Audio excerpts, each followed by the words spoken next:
എൻ്റെ നാട് പെരുമ്പാവൂരാണ്. പെരുമ്പാവൂർ എന്ന് പറയുന്നത് തടി വ്യവസായത്തിൻ്റെ ഒരു വലിയ നാടാണ്. പറയപ്പെടുന്ന ന്യൂസുകൾ കറക്റ്റ് ആണെങ്കിൽ 140 തടി മുറിച്ചതിൻ്റെ പേരിലാണ് മുട്ടിൽ മരം മുറി എന്ന് പറയുന്ന ഒരു കേസിൻ്റെ ഏറ്റവും പ്രധാനപ്പെട്ട ഒരു ബേസ് ആയിട്ട് പറയപ്പെടുന്നത്. 140 ഈട്ടിമരം മുറിച്ചാൽ തന്നെയും ഉണ്ടാക്കാൻ പറ്റുന്ന കാശല്ല ആൻ്റോടെ കയ്യിലുള്ളത്. 140 ഒന്നുമില്ല, അത് ഇതാണ് പ്രശ്നം. കുറച്ച് കൂട്ടി ഞാൻ പറയുന്നത് എനിക്കൊന്ന് 81 എങ്ങാണ്ടാണ് മരത്തിന്റെ എണ്ണം. 81 മരം മുറിച്ച് കഴിഞ്ഞാൽ ഒരാൾക്ക് ഉണ്ടാക്കാൻ പറ്റുന്ന ഏകദേശം സംഖ്യ എത്രയായിരിക്കും? എനിക്ക് തോന്നുന്നില്ല 1 കോടി രൂപ താഴെയാവാം. 1 കോടി രൂപ താഴെയാവാം. അതിന്റെ വാല്യുവേഷൻ എന്ന് പറയുന്നത് 1 കോടി രൂപ താഴെയാണ്. 81 മരങ്ങൾ മുറിച്ച ഒരാളുടെ പേരിലാണ് പിൽക്കാലത്ത് 600 കോടി എന്ന് പറയുന്നത്. അല്ലെങ്കിൽ അത് ഒരു ദിവസം മനോരമ 30 കോടി എഴുതും, അടുത്ത ദിവസം 1000 കോടിയാവും, അത് ദിവസം 1500 കോടിയാവും. വെറുതെ പറഞ്ഞുകൊണ്ടിരിക്കുകയാണ്. അല്ലാതെ എങ്ങനെയായി ഒരു മരത്തിന് ഇന്നത് 1 കോടി നാളെ 5 കോടി ആവുന്നതെന്ന് എനിക്കറിയില്ല. പക്ഷെ അതൊക്കെ ഒരു അജണ്ടയുടെ ഭാഗമായിട്ട് നടക്കുന്നു എന്നുള്ളതിനേക്കാൾ അപ്പുറം ഒരു 100 മരം മുറിച്ചാലോ അല്ലെങ്കിൽ 80 മരം മുറിച്ചാലോ ഒക്കെ നമുക്ക് എത്ര പൈസ ഉണ്ടാക്കാൻ കഴിയും? കാരണം സാധാരണ എന്താ അറിയോ, സാധാരണ ഒരാളെ ഒരു കുറ്റത്തിന്റെ ഭാഗമായി നിർത്തുക എങ്ങനെയാന്ന് പറഞ്ഞാൽ അതിനൊരു പേരിടും. ആ പേരിട്ടിട്ട് അതിലേക്ക് ഫോക്കസ് ചെയ്തിട്ട് ആളെ താറടിച്ച് നശിപ്പിച്ചാൽ പിന്നെ അദ്ദേഹത്തിന് തിരിച്ചെണീറ്റ് വരാൻ കഴിയില്ല. കാരണം നമ്മുടെ സമൂഹം അങ്ങനെയാണ്. അങ്ങനെ ഒരു സമൂഹത്തെ നമ്മളായിട്ട് തന്നെ സൃഷ്ടിച്ചെടുത്തിട്ടുണ്ട്. അപ്പോൾ അങ്ങനെ ഒരു സമൂഹത്തെ ഉണ്ടാക്കിയെടുത്തത് കൊണ്ട് എന്ത് സംഭവിക്കുക എന്ന് പറഞ്ഞാൽ ഈ ഒരാളെ ടാർണിഷ് ചെയ്യാൻ വേണ്ടി തീരുമാനിച്ച് ഇറങ്ങുന്ന ഒരു ടീമുണ്ട്. ആ ടീമിന്റെ ഭാഗത്തിൽപ്പെട്ട ഒരാളാണ് ഞാനും, അല്ലെങ്കിൽ അങ്ങനെ ആയപ്പെട്ട ഒരാളാണ് ഞാൻ. അപ്പോൾ അതിനൊരു 89 മരം മുറിച്ചാൽ ഇത്ര പൈസ ഉണ്ടാക്കാൻ കഴിയുമോ? അങ്ങനെയൊന്നും അല്ലാന്നേ, അങ്ങനെയൊന്നും ഉണ്ടാവില്ല. എന്നെ സംബന്ധിച്ചിടത്തോളം എൻ്റെ ജീവിതം എന്ന് പറയുന്നത് ഒരു തുറന്ന പുസ്തകമാണ്. അതിനകത്ത് എല്ലാ കാര്യത്തിലും എനിക്ക് ക്ലാരിറ്റി ഉണ്ട്. ഞാൻ മാത്തുക്കുട്ടീനോട് എൻ്റെ ഒരു ചെറിയ ഹിസ്റ്ററി പറഞ്ഞാൽ, ഞാൻ ആദ്യം തുടങ്ങുന്നത്, ഞാൻ പഠിച്ചിറങ്ങിയിട്ട് ആദ്യം ചെയ്യുന്ന ഒരു കാര്യം എന്ന് പറയുന്നത്, ഞാൻ ഓട്ടോമൊബൈലിൻ്റെ ബിസിനസ് സ്റ്റാർട്ട് ചെയ്യുന്നത്. എത്രാമത്തെ വയസ്സിലായിരിക്കും? എനിക്ക് തോന്നുന്നു 21-ാമത്തെ വയസ്സിലാണ്, 22-ാമത്തെ വയസ്സിലാണ്. അപ്പം ഈ 21-22 വയസ്സ് ഞാനായിട്ട് കേട്ടോ. ബ്രദേഴ്സായിട്ടും അവർ കൂടുതൽ ആ സമയത്തൊക്കെ ഞാൻ ഇറങ്ങി വരുന്ന സമയത്തും അവർ കൂടുതൽ വയനാട് റിലേറ്റഡായ ബിസിനസ് മാത്രം ചെയ്തു വന്ന ആൾക്കാരാണ്. അപ്പോൾ അത് തോട്ടവും ഫെസിലിറ്റിയും അതുപോലെ തന്നെ അവിടെ ഉണ്ടാവുന്ന കൺസ്ട്രക്ഷനും ഒക്കെ അവരുടെ കമ്പനി മെയിൻ PWD കൺസ്ട്രക്ഷനൊക്കെയാണ് ചെയ്തുകൊണ്ടിരുന്നത്. ഇറങ്ങിയിട്ടില്ല. ഞാൻ നമ്മളെ സംബന്ധിച്ചിടത്തോളം നമ്മൾ ബേസ് ചെയ്യുന്നത്, ഞാൻ ഓട്ടോമൊബൈൽ ബിസിനസ്സിലാണ് സ്റ്റാർട്ട് ചെയ്തത്. ഓട്ടോമൊബൈൽ ബിസിനസ്സിൽ നല്ല രീതിയിൽ ബിസിനസ് ചെയ്തിട്ടുണ്ട്. AMW എന്ന് പറയുന്ന ട്രക്ക് ഉണ്ടായിരുന്നു, SR ഗ്രൂപ്പിന്റെ കമ്പനിയാണത്. ആ ട്രക്കിന്റെ ഏഷ്യൻ മോട്ടോഴ്സ് എന്ന് എൻ്റെ കമ്പനിയുടെ പേരായിരുന്നു. ഏഷ്യ മോട്ടോർ വർക്ക്സ് ലിമിറ്റഡ് എന്നാണ് ഈ AMWന്റെ കമ്പനിയുടെ പേര്. ആ കമ്പനീൻ്റെ കേരളത്തിലെ ആദ്യത്തെ ഡീലർ നമ്മളാണ്. ആദ്യത്തെ അല്ല, ഒരു ഡീലറെ ഉണ്ടായിട്ടുള്ളൂ. എനിക്ക് തോന്നുന്നു ഒരു 2011 തുടങ്ങിയിട്ട് 2015 വരെ ഏഷ്യൻ മോട്ടോഴ്സ് അതിൻ്റെ ഡീലറാണ് നമ്മൾ കേരളത്തിലെ ഏറ്റവും. അപ്പോൾ അതിൻ്റെ ഒരു വണ്ടിയുടെ വില എന്ന് പറയുന്നത് 35 ലക്ഷം തുടങ്ങിയിട്ട് 1 കോടി വരെയാണ്. അതെന്ന് പറഞ്ഞാൽ 10 വീലർ ട്രക്ക് മാനുഫാക്ചർ ചെയ്യുന്ന കമ്പനിയാണ്. അപ്പോൾ അതിൻ്റെ പ്രത്യേകത എന്ന് പറഞ്ഞാൽ ഇന്ത്യയിലെ ആദ്യത്തെ AC ക്യാബിനുള്ള ട്രക്ക് അവരതാണ് AMW. അത് കഴിഞ്ഞിട്ട് അപ്പോൾ ഈ ഭാരത് ബെൻസും പിന്നെ ടാറ്റയൊക്കെ വരുന്നത് അതിന് ശേഷമാണ്. AC ട്രക്കുണ്ട്, AC ക്യാബിനുള്ള ട്രക്ക് ഉണ്ടാക്കി. അപ്പം അന്നത്തെ ഏറ്റവും കൂടുതൽ ട്രക്ക് വിറ്റ് അവാർഡ് കിട്ടിയത് നമുക്കാണ് ആ സമയത്ത്. ആ ഡിസ്ട്രിബ്യൂഷൻ തുടങ്ങി എൻ്റെ ഒരു ഫസ്റ്റത്തെ ബിസിനസ് എന്നുള്ള നിലയ്ക്ക് ഞാൻ പറയാം. കേരളത്തിലുള്ള ഓൾമോസ്റ്റ് എല്ലാ കോറികളിലും എല്ലാ ക്രഷറുകളിലും നമ്മുടെ ട്രക്കാണ് ഓടിക്കൊണ്ടിരുന്നത്. എല്ലാ കൺസ്ട്രക്ഷൻ കമ്പനികളും ഓടിക്കും. ഇപ്പോൾ കൊച്ചി മെട്രോൻ്റെ വർക്ക് നടക്കുന്ന സമയത്ത് എനിക്കൊന്ന് 100 ട്രക്ക് അങ്ങാണ്ട് ആ കമ്പനി അന്ന് ഒറ്റ പർച്ചേസിൽ വാങ്ങുന്നത്. അപ്പം ഒരു 50 ലക്ഷം രൂപേൻ്റെ ട്രക്ക് 10 എണ്ണം വിറ്റാൽ എത്രയാണ്? 5 കോടിയാണ്. 100 എണ്ണം വിറ്റാൽ എത്രയാണ്? 50 കോടിയാണ്. അന്നത്തെ നമുക്ക് കിട്ടുന്നൊരു ബെനിഫിറ്റ് എന്താണെന്നറിയോ? ഇങ്ങനെ എൻ്റെ ഒരു അടിത്തറ പറയുകയാണ്. അന്ന് നമുക്കൊരു ട്രക്കിൻ്റെ ബെനിഫിറ്റ് എന്ന് പറഞ്ഞാൽ, ട്രക്കിൻ്റെ വില നിശ്ചയിക്കുന്നത്, പിന്നെ മാർജിൻ നിശ്ചയിക്കുന്നത് നമ്മളാണ്. അപ്പോൾ ഞാൻ കാരണം അന്നൊരു ഏകീകൃത വിലയില്ല. ഇന്ത്യയിൽ മുഴുവൻ ഒരേ വിലയ്ക്ക് കൊടുത്തോണം എന്നൊരു നിർബന്ധമില്ല. അപ്പോൾ അതിൻ്റെ ബെനിഫിറ്റ് എന്താണെന്ന് പറഞ്ഞാൽ, ഒരു ബോഡി ചെയ്സ് കിട്ടിക്കഴിഞ്ഞാൽ, AC ക്യാബിനുള്ള ചെയ്സാണ് നമുക്ക് കിട്ടുക. ആ ചെയ്സ് കിട്ടിക്കഴിഞ്ഞാൽ അതിൻ്റെ ബാക്കിലുള്ള ബോഡി മാനുഫാക്ചർ ചെയ്യുന്നത് നമ്മളാണ്. ഈ ബാക്ക് ബോഡി മാനുഫാക്ചർ ചെയ്യുന്നത് നമ്മളാണ്. നമ്മൾ മാനുഫാക്ചർ ചെയ്ത് ആ ട്രക്ക് സെല്ല് ചെയ്ത് കഴിഞ്ഞാൽ നമുക്ക് ആ സമയത്ത് കിട്ടുക എന്ന് പറഞ്ഞാൽ, എനിക്ക് തോന്നുന്നു ഒരു വണ്ടി വിറ്റാൽ ഏകദേശം ഒരു 15 ലക്ഷം തുടങ്ങിയിട്ട് 20 ലക്ഷം രൂപ കിട്ടും ഒരു വണ്ടി വിറ്റാൽ. എനിക്ക് തോന്നുന്നു ആ സമയത്ത് എനിക്ക് ഒരു മാസം ഏകദേശം 45 വണ്ടി 50 വണ്ടി നോർമൽ സെയിലിൽ വെക്കും. ഒരു ദിവസം 2 വണ്ടി, അല്ലെങ്കിൽ 22 വയസ്സിലൊക്കെ 21-22 ഒരു വണ്ടി വിറ്റാൽ എനിക്ക് തോന്നുന്നു ഒരു 1-2 വണ്ടി ഒരു ദിവസം ആവറേജ് വിൽക്കും. ബൾക്ക് പർച്ചേസ് വേറെ ഉണ്ടാവും. അപ്പോൾ ആ സമയത്ത് എനിക്കുള്ള ബെനിഫിറ്റ് എന്താണെന്ന് പറഞ്ഞാൽ, ഞാൻ കേരളത്തിലെ ഓൾ കേരള ഡിസ്ട്രിബ്യൂട്ടർ ആണെങ്കിൽ തന്നെ കർണാടകയിൽ വേറെ ഡീലറില്ല, തമിഴ്നാട്ടിൽ വേറെ ഡീലറില്ല, ആന്ധ്രയിൽ വേറെ, തെലുങ്കാനയിൽ വേറെ ഡീലറില്ല. ഈ 4 ഡീലർ ഞാൻ വന്ന് 2.5 വർഷം കഴിഞ്ഞിട്ടാണ് ഈ ഡീലർഷിപ്പ് സ്റ്റാർട്ട് ചെയ്യുന്നത്. ഈ മറ്റുള്ള സ്റ്റേറ്റിൽ അത്ര വർഷം നമ്മുടെ അടുത്ത ആള്.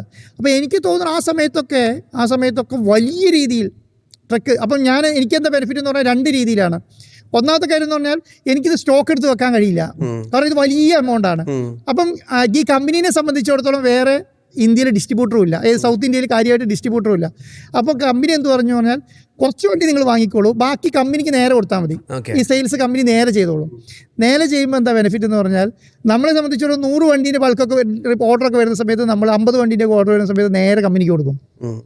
കമ്പനിക്ക് കൊടുത്താൽ ബെനിഫിറ്റ് എന്താ, കമ്പനി ആ മാർജിൻ നമുക്ക് തരും, കമ്പനി അങ്ങോട്ട് പോകും. അപ്പോൾ നമ്മളെ സംബന്ധിച്ച് ആ മാർജിൻ മേടിച്ചാൽ മതി, ഇരുന്നിട്ട് അത് അറിയേണ്ട കാര്യമില്ല. കാരണം അതിനകത്ത് നമുക്ക് വേറെ കിട്ടുന്ന ഗുണം എന്ന് പറഞ്ഞാൽ ഈ വിൽക്കുന്ന വാഹനങ്ങളുടെ എല്ലാം ബോഡി ആര് മാനുഫാക്ചർ ചെയ്യും, നമുക്ക് മാനുഫാക്ചർ ചെയ്യാം.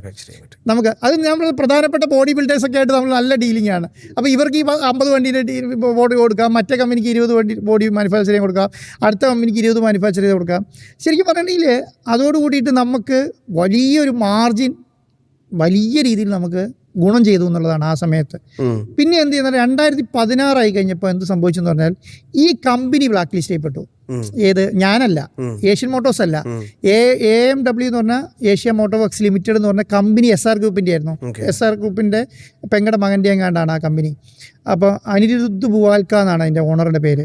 ആ കമ്പനി ബ്ലാക്ക് ലിസ്റ്റ് ചെയ്യപ്പെട്ടു.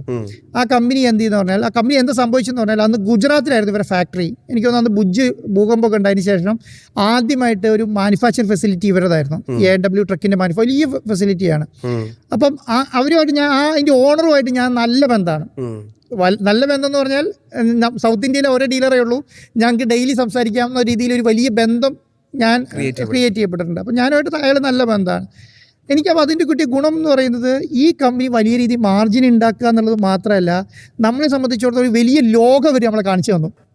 കാരണം നമ്മൾ പുറം ലോകത്തേക്ക് തുറന്നു വിട്ടതെന്ന് പറയുന്നത് വേണമെങ്കിൽ പറയാം ഈ AMW ട്രക്കാന്ന് പറയാം. പക്ഷേ ഇതെന്ത് സംഭവിച്ചെന്ന് പറഞ്ഞാൽ ഈ AC മാനുഫാക്ചർ ചെയ്യേണ്ട ക്യാബിൻ വരുന്നത് ചൈനയിൽ നിന്നായിരുന്നു അന്ന്. ക്യാബിൻ മാനുഫാക്ചർ ചെയ്ത ചൈനയിൽ നിന്നാണ്. ചൈനയിൽ നിന്ന് മാനുഫാക്ചർ ചെയ്തിട്ട് ഇന്ത്യയിൽ ബോഡി ബാലൻസ് എല്ലാം ചെയ്സ് ഇഞ്ചിൻ എല്ലാം ഇവിടെ ഫിറ്റ് ചെയ്തിട്ട് നമ്മൾ സെല്ല് ചെയ്തിട്ട് ഒരു സമയത്ത് AMW ഒരു ഓവർ കോൺഫിഡൻസ് വന്നു. ഈ ഓവർ കോൺഫിഡൻസ് എന്ന് പറയുന്നത് നല്ല സെയിലാണ്. കാരണം ഇന്ത്യയിൽ ഏറ്റവും കൂടുതൽ നല്ല ഇഞ്ചൻ അവർക്ക് മിലിറ്ററിക്ക് വരെ വണ്ടി ഉണ്ടാക്കി കൊടുക്കുന്നുണ്ടായിരുന്നു അവർ. നല്ല ഇഞ്ചൻ ഇന്ത്യൻ മാനുഫാക്ചർ ആയ നല്ല വണ്ടി ടാറ്റയ്ക്ക് ലൈലൻഡിന് വരെ പിടിക്കുന്നതിനേക്കാളും കൂടുതൽ സെയിൽസിലേക്ക് കമ്പനി കടന്നു. അപ്പോൾ എന്ത് ചെയ്യുന്നു പറഞ്ഞാൽ ഇവർ ഈ ചൈനയിലെ ക്യാബിൻ മാനുഫാക്ചറിങ് നിർത്തിയിട്ട് അവർ പറഞ്ഞു ആഫ്റ്റർ 1 ഇയർ കഴിഞ്ഞാൽ ഞങ്ങൾ ചൈനയിൽ ക്യാബിൻ മാനുഫാക്ചർ ചെയ്യുന്നില്ല, ഞങ്ങൾ എന്ത് ചെയ്യാണ് ഇന്ത്യയിൽ മാനുഫാക്ചറിങ് തുടങ്ങുകയാണ്, ഓൺ മാനുഫാക്ചറിങ് തുടങ്ങാന്ന് പറഞ്ഞിട്ട് ചൈനയിലെ പ്രൊഡക്ഷൻ അവർ നിർത്തി. ഇന്ത്യയിൽ തുടങ്ങാൻ വേണ്ടിയിട്ട് ഇവർ വല്ല ഫെസിലിറ്റിയും തുടങ്ങി. അവസാനം എന്തോ സംഭവിച്ചിട്ട് ഇന്ത്യയിലെ മാനുഫാക്ചറിങ് നടന്നില്ല, ഈ ക്യാബിൻ്റെ മാനുഫാക്ചറിങ് നടന്നില്ല. അതോടുകൂടി എന്ത് ചെയ്യുന്ന പറഞ്ഞാൽ ക്യാബിൻ ഇല്ലാതെ വണ്ടി വരാൻ തുടങ്ങി ഇങ്ങോട്ട്. ചൈനയിൽ ഇങ്ങോട്ട് പ്രൊഡക്ഷൻ വരുന്നില്ല, ചൈനയിൽ നിന്ന് ക്യാബിൻ വരുന്നില്ല. അപ്പം ക്യാബിൻ ഒഴിവാക്കിയിട്ട് ചെയ്സ് മാത്രം വരാൻ തുടങ്ങി. ഒരു 2015 കഴിഞ്ഞപ്പോൾ ചെയ്സ് മാത്രം. ഈ 2015 ചെയ്സ് വരുമ്പോൾ ഉള്ള പ്രശ്നം എന്താണെന്നറിയോ, ചെയ്സ് വെച്ച് നോക്കുമ്പം ടാറ്റയ്ക്കും ലൈലൻഡിൻ്റെയും ഒക്കെയാണ് നല്ല ചെയ്സ്. കാരണം ക്യാബിനാണ് ശരിക്കും പറഞ്ഞാൽ ഇവരുടെ ഒരു സെല്ലിംഗ് പോയിന്റ്. AC ക്യാബിനുള്ള വണ്ടികൾ USP അതാണ്. അതോടുകൂടി പിന്നെ എന്ത് സംഭവിച്ചാൽ ഇതിലേക്ക് ആര് കടന്നു കയറി എന്ന് പറഞ്ഞാൽ ഭാരത് ബെൻസ് കടന്നു കയറി.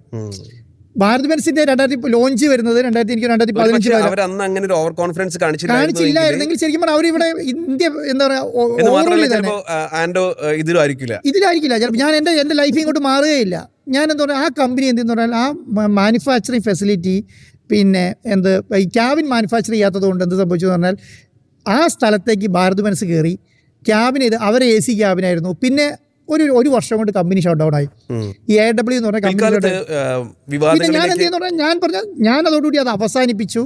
ഞാൻ അവസാനിപ്പിക്കുമ്പം ശരിക്കും പറഞ്ഞിട്ടുണ്ടെങ്കിൽ നമ്മളെ സംബന്ധിച്ചിടത്തോളം എന്താണ്, ഭയങ്കരമായി പൈസ ജനറേറ്റ് ചെയ്തു, വലിയ രീതിയിൽ വരുമാനം ഉണ്ടായി, എൻ്റെ സ്കെയിൽ വേറെ ലെവലിലേക്ക് മാറി.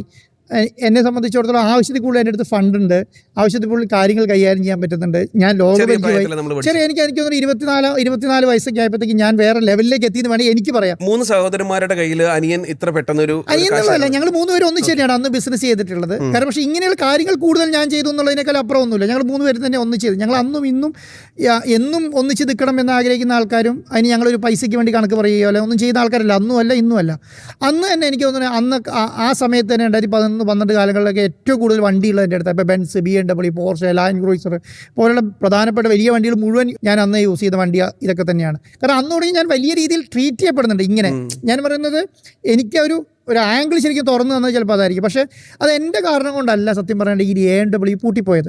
BMW എന്ന് പറയുന്ന കമ്പനി പക്ഷെ പിൽക്കാലത്ത് അതിന്റെ കൂടി അല്ല, അതിൻ്റെ കാരണം ഞാൻ വിചാരിക്കുന്നത് എൻ്റെ ജീവിതത്തിൽ നല്ലത് നടക്കണമെന്ന് ആഗ്രഹിക്കുന്നുണ്ടാവാം ആ കമ്പനി അതോടുകൂടി അവസാനിച്ചിട്ടുണ്ടാവുക എന്ന് വിചാരിക്കുന്ന ആളാണ് ഞാൻ. ആ സമയത്ത് എൻ്റെ മാത്രമല്ല, അതിനുശേഷം ഞാൻ വന്നതിന് ശേഷം ഉണ്ടായിരുന്ന വേറെ ഡീലേഴ്സ് എല്ലാം ക്ലോസ്, ഇന്ത്യയിലുള്ള മുഴുവൻ ഡീലർഷിപ്പ് ക്ലോസ് ചെയ്തു.